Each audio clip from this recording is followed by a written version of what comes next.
इस वीडियो में हम सीखेंगे कि सिंपल प्रेजेंट टेंस के पॉजिटिव, नेगेटिव, इंटरोगेटिव सेंटेंसेस को कैसे बनाते हैं, उसके नियम क्या हैं और साथ ही उसके स्ट्रक्चर को भी अच्छे से समझेंगे। और लास्ट में आपके लिए है एक प्रैक्टिस एक्सरसाइज विद सॉल्यूशन जो आपकी प्रैक्टिस के लिए है। सबसे पहले हम प्रेजेंट इंडेफिनिट टेंस के वाक्यों की पहचान देखते हैं। प्रेजेंट इंडेफिनिट टेंस का प्रयोग वर्तमान समय में होने वाले कार्य के लिए होता है। इस प्रकार के हिंदी वाक्य के अंत में प्राय ता है, ती है तथा ते हैं आदि शब्द आते हैं। अब हम इन्हें कुछ एग्जांपल्स के माध्यम से समझते हैं। जैसे मैं क्रिकेट खेलता हूँ, वह एक पत्र लिखता है, सूर्य पूरब में निकलता है, अच्छे लड़के हमेशा सच बोलते हैं, बुरे लड़के धूम्रपान करते हैं, कुत्ते भौंकते हैं, कुत्ते भौंका करते हैं। तो इन सभी सेंटेंसेस में आपने क्या चीज नोट करी कि हर वाक्य के अंत में ता है, ती है और ते है शब्द आ रहे हैं। तो ये तो हुई हमारी प्रेजेंट इंडेफिनिट टेंस की पहचान कि वर्तमान समय में इसमें जो सेंटेंस होते हैं उन सेंटेंस में वर्तमान समय में होने वाले कार्य का बोध होता है और वाक्य के अंत में ता है, ती है, ते हैं आदि शब्द आते हैं। जैसे मैं क्रिकेट खेलता हूँ, यानी वो प्रेजेंट में क्रिकेट खेल रहा है। तो आपको क्या पता चला कि जो भी काम हो रहा है वो प्रेजेंट में हो रहा है, लेकिन वाक्य के अंत में ता है, ती है, ते है भी आना जरूरी है। तो ये तो हो गई प्रेजेंट इंडेफिनिट टेंस की पहचान। एक चीज बच्चों ध्यान दो कि प्रेजेंट इंडेफिनिट टेंस में जो वाक्य प्रयुक्त होते हैं वो सामान्य घटनाएं होती हैं। जैसे आई प्ले क्रिकेट, ये एक नॉर्मल घटना है, मतलब साधारण सा एक सेंटेंस है। दूसरा, सर्वव्यापी सत्य यानी कि यूनिवर्सल ट्रूथ, वो भी प्रेजेंट इंडेफिनिट टेंस में ही आते हैं। एग्जाम्पल के लिए, the sun rises in the east, सूरज पूरब से निकलता है। तो ये क्या है, ये यूनिवर्सल ट्रुथ का एग्जाम्पल है। अब अगर हम चाहें भी ना तो सूरज को पश्चिम से नहीं निकाल सकते। तो ये क्या है, यूनिवर्सल ट्रुथ, जो हमेशा प्रेजेंट इंडेफिनिट टेंस में ही आते हैं। और एक आदत प्रकट करने वाले जो कार्य होते हैं यानी कि हैबिचुअल एक्शन, वो भी प्रेजेंट इंडेफिनिट टेंस में ही बनते हैं। जैसे बैड बॉयज स्मोक, जो बुरे लड़के होते हैं वो स्मोक करते हैं, धूम्रपान करते हैं। तो ये क्या है, ये उनकी हैबिट है। ये जो सेंटेंस है ये क्या शो कर रहा है, ये बैड बॉयज की हैबिट को शो कर रहा है। तो प्रेजेंट इंडेफिनिट टेंस में आपको क्लियर हो गया कि जो भी वाक्य प्रयुक्त होते हैं वो सामान्य घटनाएं, सर्वव्यापी सत्य और आदत को प्रकट करने वाले होते हैं। अब हम रूल्स ऑफ ट्रांसलेशन यानी कि अनुवाद के नियमों को समझते हैं। आई, वी, यू, दे तथा प्लूरल नाउन्स के साथ वर्ब की फर्स्ट फॉर्म लगाते हैं। जैसे आई प्ले क्रिकेट, तो यहाँ पर आई के साथ लिखा हुआ है, क्या लगाना है, वर्ब की फर्स्ट फॉर्म। तो आई के साथ हमने वर्ब की फर्स्ट फॉर्म का इस्तेमाल किया और बाकी एज इट इज लिख दिया ऑब्जेक्ट को। Second, good boys always speak the truth. Good boys, तो यहाँ पर कितने, बहुत सारे बॉयज हैं, तो ये प्लूरल नाउन है। तो प्लूरल नाउन के साथ हमने वर्ब की फर्स्ट फॉर्म का इस्तेमाल किया। बैड बॉयज स्मोक, तो यहाँ पर बैड बॉयज यानी बॉय, बहुत सारे बॉय हैं, प्लूरल है, तो वर्ब की फर्स्ट फॉर्म का इस्तेमाल करते हैं। आपको क्लियर है, आई, वी, यू, दे और जितने भी प्लूरल नाउन्स हैं सबके साथ वर्ब की फर्स्ट फॉर्म ही इस्तेमाल करनी है जब हम उसको किसको, प्रेजेंट इंडेफिनिट टेंस के सेंटेंस को ट्रांसलेट करेंगे। हमारा दूसरा नियम है, he, she, it, father, mother या सिंगुलर नाउन के साथ वर्ब की फर्स्ट फॉर्म के अंत में एस या ईएस को जोड़ देते हैं। कैसे, जैसे ही राइट्स अ लेटर, तो यहाँ पर ही के साथ क्या लिखा हुआ ऊपर, ही, शी, इट सबके साथ और सिंगुलर नाउन्स के साथ वर्ब की फर्स्ट फॉर्म में एस या ईएस जोड़ देते हैं। तो ही के साथ वर्ब की फर्स्ट फॉर्म राइट लिखी और उसमें हमने एस को जोड़ दिया। क्लियर है, तो ही राइट्स अ लेटर बन गया। The sun rises in the east, यहाँ पर द सन, सन एक ही है, सिंगुलर है, क्लियर है। तो राइजेज, राइज के साथ एस लगाया हमने क्योंकि ये कह रहा है कि प्रेजेंट इंडेफिनिट टेंस में वर्ब की फर्स्ट फॉर्म के साथ एस या ईएस सिंगुलर और ही, शी, इट के साथ लगाते हैं। यहाँ पर मैंने फादर मदर इसलिए लिखा जिससे आप कभी फादर मदर कहीं लिखा हो तो कंफ्यूज ना हो। ये जो हमारा थर्ड पॉइंट है इसको आप थोड़ा ध्यान से पढ़िए, ये सबसे ज्यादा इंपॉर्टेंट है। आदत प्रकट करने के लिए बहुवचन के कॉमन नाउन से पहले द नहीं लगाते हैं। जो हैबिचुअल एक्शन वाले सेंटेंस हैं, अगर वो प्लूरल में है, प्लूरल में क्या, प्लूरल में उनकी कॉमन नाउन है, तो उससे पहले दा यूज नहीं करते हैं। अब एग्जांपल्स की मदद से समझते हैं। बुरे लड़के धूम्रपान करते हैं, कुत्ते भौंका करते हैं, कुत्ते भौंकते हैं। अब बच्चों ध्यान दो, बुरे लड़के, यहाँ पर जो लड़के शब्द है वो क्या है, वो कॉमन नाउन है लेकिन वो प्लूरल में लिखा हुआ है। ठीक है, तो ये क्या लिखा हुआ है कि अगर कॉमन नाउन प्लूरल में हो तो, और सेंटेंस हमारा हैबिट्स को शो कर रहा हो तो दा नहीं लगाएंगे। ये वाला सेंटेंस जो है, बुरे लड़के धूम्रपान करते हैं, यानी कि ये हैबिट बता रहा है, जो बैड बॉयज होते हैं उनकी हैबिट होती है। ठीक है, ये हमें शो कर रहा है कि ये हैबिचुअल एक्शन है। तो हम इसको कैसे बनाएंगे, बैड बॉयज स्मोक। क्लियर है। अब दूसरा एग्जाम्पल देखते हैं, कुत्ते भौंका करते हैं, तो यहाँ पर डॉग जो है वो कॉमन नाउन है लेकिन वो प्लूरल में लिखा हुआ है। ठीक, तो सेम टाइप से दा नहीं लगाएंगे और ये डॉग्स की हैबिट्स को शो करता है ये वाला सेंटेंस, तो इसको लिखेंगे डॉग्स बार्क। लेकिन अब थोड़ा आप डिफरेंस देखिए कि डॉग्स बार्क और द डॉग्स बार्क में क्या अंतर है। अब अगर हम यही सेंटेंस लिख दे द डॉग्स बार्क, तो हिंदी में इसका सेंस निकलेगा कुत्ते भौंकते हैं। लेकिन हैबिट को शो करने के लिए हमने कॉमन नाउन से पहले द को हटा दिया। किस केस में? केवल प्लूरल कॉमन नाउन के केस में। क्लियर? अब हम प्रेजेंट इंडेफिनिट टेंस के जो भी हमने पॉजिटिव सेंटेंसेस समझे हैं स्ट्रक्चर की मदद से उनको और अच्छे से क्लियर करते हैं। जैसे आई, वी, यू, दे और प्लूरल नाउन्स के साथ वर्ब की फर्स्ट फॉर्म आती है, तो जब हमने इसका स्ट्रक्चर बनाया तो वो बन गया सब्जेक्ट प्लस वर्ब की first form plus object. Subject से मतलब क्या है? आई, वी, यू, दे और प्लूरल नाउन्स यानी जो भी कार्य को करने वाला है।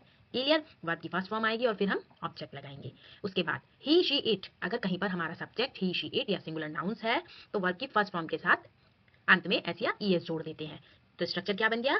Subject plus verb first form plus S या ईएस, जो भी वर्ब की फर्स्ट फॉर्म के अकॉर्डिंग सुटेबल होगा। ठीक है, जो भी नियमों के अकॉर्डिंग एस या ईएस आना होगा। ये आपको एस या ईएस का एक छोटा सा चैप्टर होगा आपकी बुक में, वो आपको याद करना पड़ेगा कि वर्ब की कौन सी फॉर्म के साथ एस या ईएस आएगा। उसके बाद ऑब्जेक्ट लिखेंगे। पॉजिटिव सेंटेंसेस के बाद अब बारी आती है नेगेटिव सेंटेंसेस की।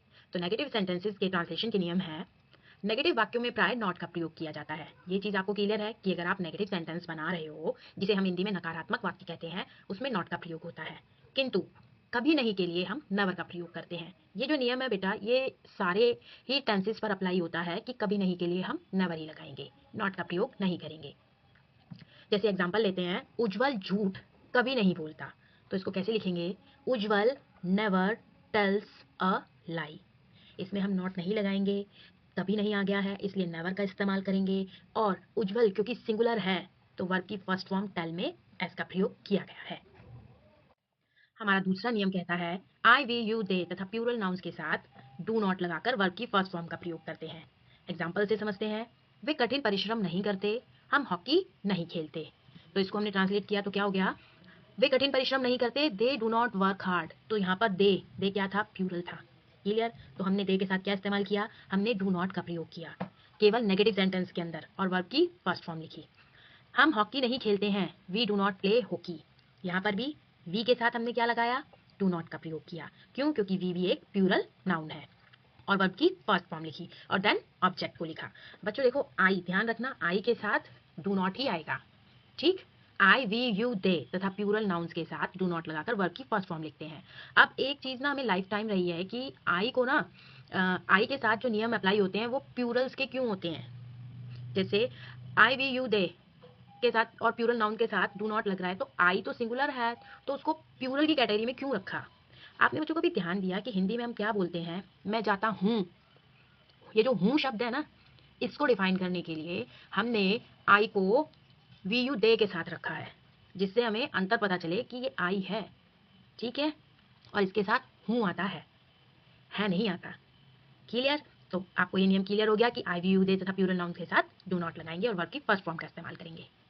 तीसरा नियम कहता है, ही, शी, इट तथा सिंगुलर नाउन्स के साथ डज नॉट लगाकर वर्ब की फर्स्ट फॉर्म का प्रयोग किया जाता है। जैसे Sheela does not sing well. तो ये जो शीला है ये क्या है? ये एक सिंगुलर नाउन है। तो इसकी जगह अगर ही, शी, इट या कोई भी सिंगुलर होता नाउन तो वर्ब की फर्स्ट फॉर्म ही लगती, जैसे हमने सिंग का इस्तेमाल किया है और डज नॉट लगाते। एक चीज और ध्यान दो बच्चों, हम क्या करते हैं? ही, शी, इट और सिंगुलर नाउन के साथ वर्ब की फर्स्ट फॉर्म में एस या एस जोड़ते हैं।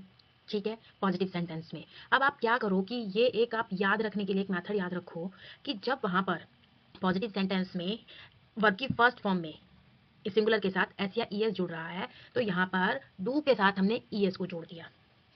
क्लियर? तो वो क्या हो गया? डज। और नेगेटिव है तो नॉट लगा दिया। तो ये क्या हो गया? Sheela does not sing well. आप समझ रहे हो मैं क्या कहना चाहती हूँ? कि कभी भी कंफ्यूज मत होना कि डू नॉट आएगा या डज नॉट। अगर आपको पता है पॉजिटिव में सिंगुलर के साथ वर्ब की फर्स्ट फॉर्म में एस या ईएस जुड़ रहा है तो नेगेटिव सेंटेंस में भी सिंगुलर के साथ डू में आप ईएस जोड़ दीजिए। ठीक है, ये याद रखने का एक मेथड बता रही हूँ मैं आपको, ये कोई नियम नहीं है। तो शीला के साथ क्या हो गया? मतलब सिंगुलर के साथ क्या हो गया? डज हो गया ऐड। तो ये बन गया डज नॉट। ये बात मैं एक बार आपको दोबारा रिमाइंड कराना चाहती हूँ कि नेवर के प्रयोग में सहायक क्रिया डू डज का प्रयोग नहीं होता है। सिंगुलर नाउन के सब्जेक्ट होने पर नेवर के साथ वर्ब की फर्स्ट फॉर्म में एस या ईएस जोड़ देते हैं। लेकिन अगर प्लूरल है, अगर हमारा सब्जेक्ट प्लूरल है तो वर्ब की फर्स्ट फॉर्म ही लिखेंगे, एस या ईएस नहीं जोड़ेंगे। जैसे उज्जवल नेवर टेल्स अ लाई, ये पीछे भी एग्जाम्पल मैंने आपको दिया था। तो यहाँ पर ये सिंगुलर है इसलिए वर्ब की फर्स्ट फॉर्म में एस जुड़ा है। अगर ये प्लूरल होता तो हम यहाँ पर वर्ब की फर्स्ट फॉर्म ही लिखते। अब हम नेगेटिव सेंटेंसेस के स्ट्रक्चर को समझते हैं। आई, वी, यू, दे तथा प्लूरल नाउन्स के साथ अगर आपका सब्जेक्ट इन सब में से कोई है तो डू नॉट का प्रयोग करेंगे, subject plus do not plus verb की फर्स्ट फॉर्म प्लस ऑब्जेक्ट। दूसरा, ही शी इट तथा सिंगुलर नाउन्स के साथ अगर ये इनमें से कोई भी आपका सब्जेक्ट है तो हम डज नॉट का प्रयोग करेंगे और वर्ब की फर्स्ट फॉर्म का प्रयोग करेंगे, क्योंकि एस या ईएस हम की जगह हमने क्या किया, डू में हमने ईएस को ऐड कर दिया, वो हो गया डज और ऑब्जेक्ट लिख दिया। तो ही शी इट और सिंगुलर नाउन में वर्ब की फर्स्ट फॉर्म में एस या ईएस नहीं लगाना है, हमने उसकी जगह क्या ले लिया, डज नॉट ले लिया। क्लियर। अब बारी आती है हमारी इंटारोगेटिव सेंटेंसेस की। ये इंटारोगेटिव सेंटेंसेस को मैंने दो पार्ट्स में डिवाइड किया है। पहला है फर्स्ट टाइप, जिसमें क्या से आरंभ होने वाले वाक्य होते हैं। तो अब जो नोट ध्यान देने वाली बात ये है वो ये है कि यदि प्रश्नवाचक वाक्य में सर्वप्रथम क्या हो तो क्या की अंग्रेजी के लिए आप व्हाट का प्रयोग नहीं करेंगे। ऐसे वाक्यों में सब्जेक्ट के अकॉर्डिंग हेल्पिंग वर्ब डू या डज का प्रयोग किया जाता है। अब कैसे किया जाता है वो हम आगे रीड करेंगे। प्रेजेंट इंडेफिनिट टेंस के पॉजिटिव और नेगेटिव सेंटेंसेस को रीड करने के बाद अब बारी आती है इंटारोगेटिव सेंटेंसेस की। यहाँ पर हमने इंटारोगेटिव सेंटेंसेस को दो कैटेगरी में रखा है। पहला फर्स्ट टाइप, जिसमें क्या से और आरंभ होने वाले वाक्य हैं। अभी हम फर्स्ट टाइप को डिस्कस करेंगे, उसके बाद सेकंड टाइप को डिस्कस करेंगे। तो फर्स्ट टाइप में ट्रांसलेशन के नियम है आई वी यू दे तथा प्लूरल नाउन्स के साथ हेल्पिंग वर्ब डू का प्रयोग किया जाता है। आप बच्चों ध्यान दो, याद रखने के लिए ये वाली बात बता रही हूँ कि नेगेटिव सेंटेंस में आई वी यू दे तथा प्लूरल नाउन्स के साथ डू नॉट लगाते हैं, और जब हम इंटारोगेटिव सेंटेंस बनाते हैं तो केवल डू का प्रयोग करते हैं। अब इसे कुछ एग्जाम्पल से समझते हैं। जैसे, क्या तुम प्रतिदिन स्कूल जाते हो, क्या वे तुम्हें परेशान करते हैं। तो ये क्या से आरंभ हो रहे हैं दोनों वाक्य, ठीक है। जब हम इसको ट्रांसलेट करेंगे तो वो बन जाएंगे do you go to school daily. यहाँ पर जो क्या शब्द है उसके लिए स्टार्टिंग में अगर क्या आ रहा है, सेंटेंस के बीच में नहीं, शुरुआत ही क्या से होनी चाहिए सेंटेंस की, ये पॉइंट नोट करके रखो। तो उसके लिए हमने आई वी यू दे अगर आ रहा है आपका सब्जेक्ट, तो यहाँ पर यू हमारा सब्जेक्ट आ रहा है, तो हमने उससे पहले क्या लगाया, हमने उससे पहले डू का प्रयोग किया। उसके बाद फिर सब्जेक्ट लिखा, वर्ब की फर्स्ट फॉर्म लगाई और उसके बाद हमारा ऑब्जेक्ट लिखा। क्लियर। अब सेकंड सेंटेंस देखते हैं। क्या वे तुम्हें परेशान करते हैं। वाक्य हमारा क्या से ही स्टार्ट हो रहा है, ध्यान देना, ठीक। और वे की इंग्लिश क्या होती है, दे। वे हमारा क्या है, सब्जेक्ट है। तो डू दे टीज यू, तो यहाँ पर हमने जो डू है उसके साथ सब्जेक्ट लिखा, फिर वर्ब की फर्स्ट फॉर्म का इस्तेमाल किया और उसके बाद ऑब्जेक्ट लिखा। क्लियर। हमारा दूसरा नियम कहता है ही शी इट तथा सिंगुलर नाउन्स के साथ सहायक क्रिया डज का प्रयोग किया जाता है। नेगेटिव में हमने ही शी इट और सिंगुलर नाउन्स के साथ क्या लगाया था, डज नॉट। और यहाँ पर जो इंटरोगेटिव सेंटेंस हैं उनमें हम क्या लगाएंगे, डज। ठीक है। एग्जांपल्स देखते हैं। क्या वह चावल खाता है, क्या वह फल नहीं खाती है। तो ये दोनों सेंटेंसेस हमारे क्या से स्टार्ट हो रहे हैं, तो हमें जो क्या है उस शब्द के लिए डू या डज का प्रयोग करना है, लेकिन अकॉर्डिंग टू अवर सब्जेक्ट। हमारा सब्जेक्ट क्या है, वह की अंग्रेजी क्या है, ही। तो ही के साथ क्या लगाना है, डज और वर्ब की फर्स्ट फॉर्म। तो हमारी ट्रांसलेशन क्या बनेगी, डज ही ईट राइस और देन क्वेश्चन मार्क। हमेशा याद रखना, नेगेटिव सेंटेंस अगर सही भी होगा ना तो आपको कभी नंबर नहीं मिलेंगे अगर आप क्वेश्चन मार्क नहीं लगाओगे, तो क्वेश्चन मार्क लगाना है। दूसरा सेंटेंस, क्या वह फल नहीं खाती है, does she not eat fruits. तो शी क्या है, हमारा सिंगुलर नाउन है, तो उसके साथ डज का प्रयोग किया गया। और क्योंकि ये एक नेगेटिव सेंटेंस भी है इसलिए सब्जेक्ट के तुरंत बाद हमने नॉट लिखा, उसके बाद फिर हमने वर्ब की फर्स्ट फॉर्म लिखी। अब बच्चों यहाँ पर ना थोड़ा कंफ्यूज मत होना कि ये नॉट को कैसे लिखें, वर्ब से पहले लिखें, सब्जेक्ट के बाद लिखें, कैसे लिखें। अभी आगे स्ट्रक्चर बनाएंगे, सिर्फ आप स्ट्रक्चर को अपने माइंड में रखना और उसे अच्छे से याद करना, ये सारी चीजें उसी से क्लियर हो जाएंगी। सिर्फ अभी इतना याद रखना है कि सिंगुलर के साथ और ही शी इट ये जो हमारी सब्जेक्ट होता है इसके साथ डज लगाना है और वर्ब की फर्स्ट फॉर्म आएगी। ये नॉट को कहाँ सेट करना है कहाँ नहीं करना वो स्ट्रक्चर आपको अपने आप क्लियर कर देगा। हमने पहले भी पढ़ा था कि कभी नहीं के लिए नेवर का प्रयोग किया जाता है। अब इसे एग्जांपल से यहाँ पर भी समझ लेते हैं। क्या अमित कभी झूठ नहीं बोलता, ये एक इंटारोगेटिव सेंटेंस भी है और इसमें नेवर भी आएगा, कभी नहीं भी आया हुआ है, तो हम इसको ट्रांसलेट करेंगे डज, क्योंकि अमित क्या है, अमित सिंगुलर नाउन है। तो अमित के अकॉर्डिंग हमने यहाँ डज का प्रयोग किया और कभी नहीं के लिए नेवर लिखा और वर्ब की फर्स्ट फॉर्म टेल का यूज किया। तो हमारा सेंटेंस बन गया does Amit never tell a lie. अब इसके स्ट्रक्चर को अच्छे से समझते हैं। आई वी यू दे तथा प्लूरल नाउन्स के साथ हमेशा जो हमारा सेंटेंस का स्ट्रक्चर बनेगा वो बनेगा डू का प्रयोग किसके अकॉर्डिंग करना है, हमारे subject I we you they तथा प्लूरल नाउन्स के अकॉर्डिंग डू का प्रयोग करना है। फिर सब्जेक्ट लिखेंगे, सब्जेक्ट के तुरंत बाद अगर आपके सेंटेंस में नकारात्मक वाक्य भी मिला हुआ है यानी कि वो नेगेटिव सेंटेंस भी है तो नॉट का प्रयोग करेंगे, अदरवाइज नहीं करेंगे। अदरवाइज हम क्या करेंगे, सब्जेक्ट के साथ वर्ब की फर्स्ट फॉर्म लिखेंगे। अगर उसमें नहीं शब्द आया हुआ है आपके इंटरोगेटिव सेंटेंस में तो सब्जेक्ट और वर्ब के बीच में नॉट लिखेंगे। Clear. Do plus subject plus not plus verb की first form plus object. Second case देखते हैं। ही शी इट तथा सिंगुलर नाउन्स के साथ आपको पता ही है सब्जेक्ट के अकॉर्डिंग डज का प्रयोग करना है। डज प्लस सब्जेक्ट आ गया हमारा, जो भी है ही शी इट या सिंगुलर नाउन, प्लस अगर सेंटेंस में नेगेटिव शब्द है, वो नकारात्मक सेंटेंस भी है, तो सब्जेक्ट के तुरंत बाद नॉट लिखेंगे, अदरवाइज वर्ब की फर्स्ट फॉर्म को लिखेंगे। और नॉट शब्द है तो नॉट के बाद वर्ब की फर्स्ट फॉर्म को लिखना है और देन ऑब्जेक्ट। ये स्ट्रक्चर आप अपने माइंड में अच्छे से क्लियर कर लो, आपको कभी भी टेंस को ट्रांसलेट करने में कोई भी प्रॉब्लम नहीं आएगी। अब बारी आती है इंटरोगेटिव सेंटेंसेस के सेकंड टाइप की, जो कि WH टाइप क्वेश्चंस होते हैं। इसके ट्रांसलेशन के नियम को देखते हैं। यदि प्रश्नवाचक में प्रश्नक शब्द क्या, क्यों, कैसे, कब, कहाँ का प्रयोग वाक्य के बीच में आ रहा है, तो इसके लिए शब्दानुसार व्हाट, व्हाई, हाउ, व्हेन का प्रयोग सर्वप्रथम कीजिए। और उसके बाद क्या करेंगे, हम फर्स्ट टाइप के वाक्यों के नियमों का ही पालन करेंगे। यानी कि जैसे हमने फर्स्ट टाइप के इंटरोगेटिव सेंटेंसेस को ट्रांसलेट किया था, सेम टाइप से ही ट्रांसलेट करेंगे। लेकिन अगर सेंटेंस के बीच में WH टाइप वर्ड आ रहा है, जैसे क्या, क्यों, कब, कैसे, व्हाट, व्हेन, हाउ, तो पहले हम इनकी इंग्लिश लिखेंगे। WH टाइप इंटरोगेटिव सेंटेंसेस को हम कुछ मॉडल सेंटेंसेस की मदद से समझते हैं। जैसे तुम अब क्या खाते हो, वह अब कहाँ जाता है, वह कब सोती है, यह बच्चा अब क्यों रोता है। आपने इन सभी सेंटेंसेस में नोट किया कि क्या, कहाँ, कब और क्यों, ये शब्द सेंटेंस के बीच में आ रहे हैं। तो अब जब हम इसको इंग्लिश में ट्रांसलेट करते हैं तो हम क्या लिखेंगे, हम सबसे पहले जो हमारा प्रश्नवाचक शब्द है जो सेंटेंस के बीच में लिखा हुआ है उसकी इंग्लिश लिखेंगे। तो ये जो सेंटेंस है तुम अब क्या खाते हो, इसमें हम क्या शब्द की इंग्लिश, व्हाट को सबसे पहले लिखेंगे। और बाकी जो हम सेंटेंस बना रहे हैं वो फर्स्ट टाइप से ही मैच कर रहा है, यानी कि जैसे हमने इंटरोगेटिव सेंटेंसेस के फर्स्ट टाइप में सेंटेंस बनाए थे, सेम टाइप से बनेगा।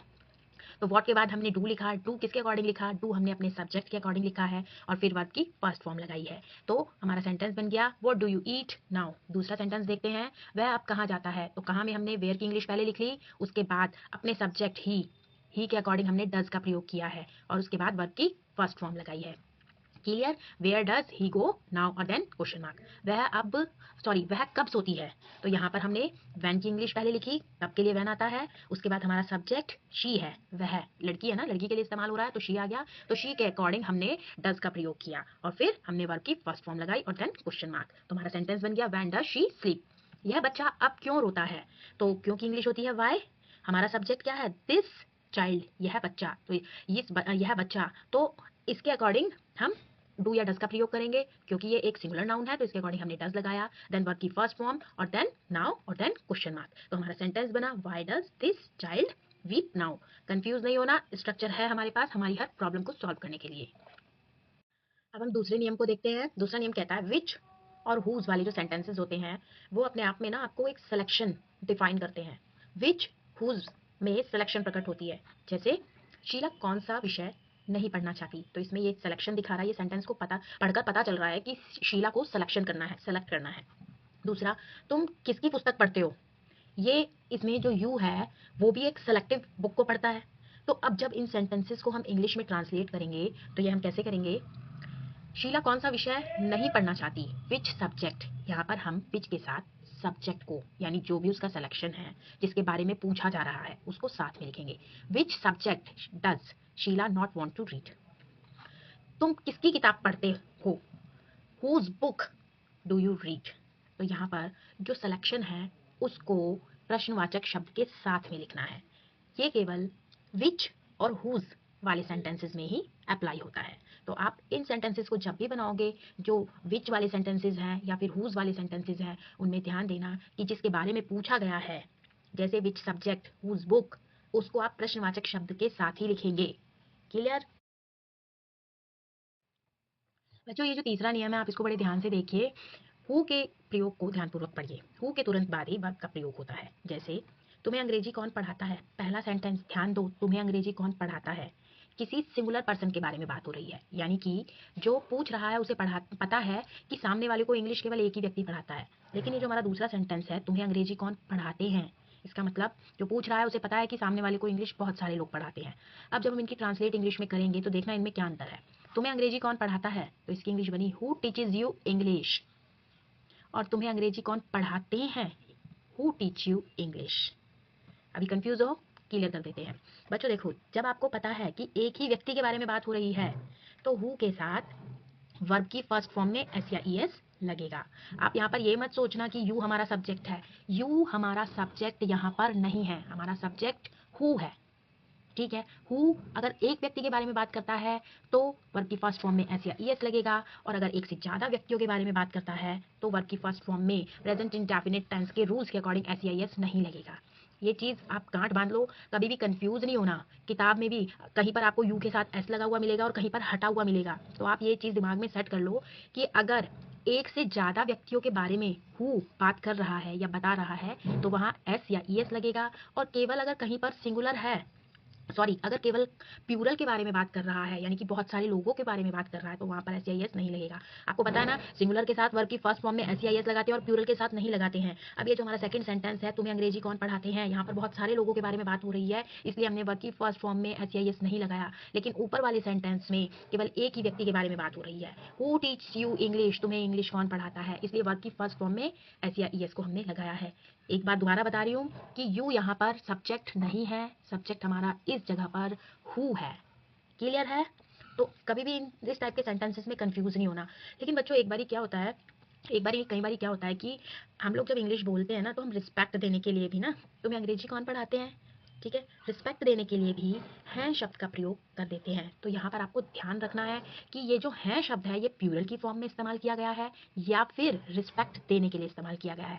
अगर ये रिस्पेक्ट देने के लिए इस्तेमाल किया गया है तो हु टीचेज यू आएगा, और अगर ये प्लूरल की फॉर्म में इस्तेमाल किया गया है, यानी कि आपको पता है कि इसको इंग्लिश बहुत सारे लोग पढ़ाते हैं, तो वर्ब की फर्स्ट फॉर्म ही लिखेंगे।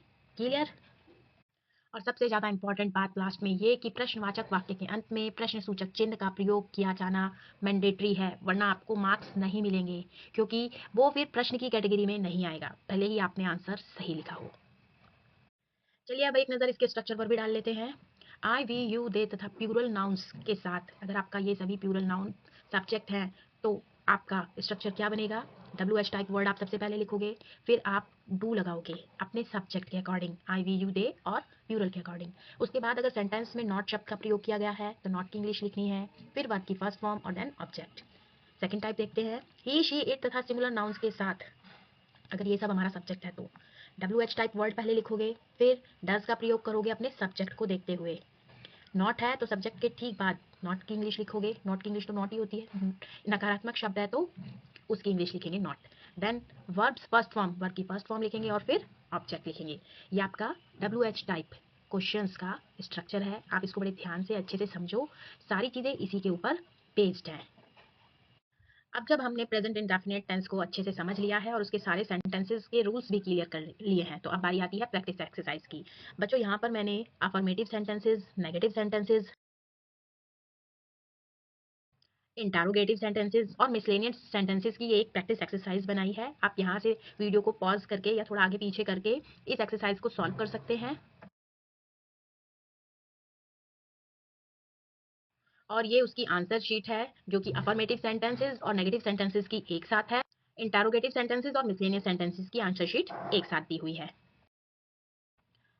अगर आपको वीडियो जरा भी अच्छा लगा है तो प्लीज़ लाइक, शेयर और सब्सक्राइब भी किए बिना मत जाना। मिलते हैं किसी नए टॉपिक के साथ नेक्स्ट वीडियो में।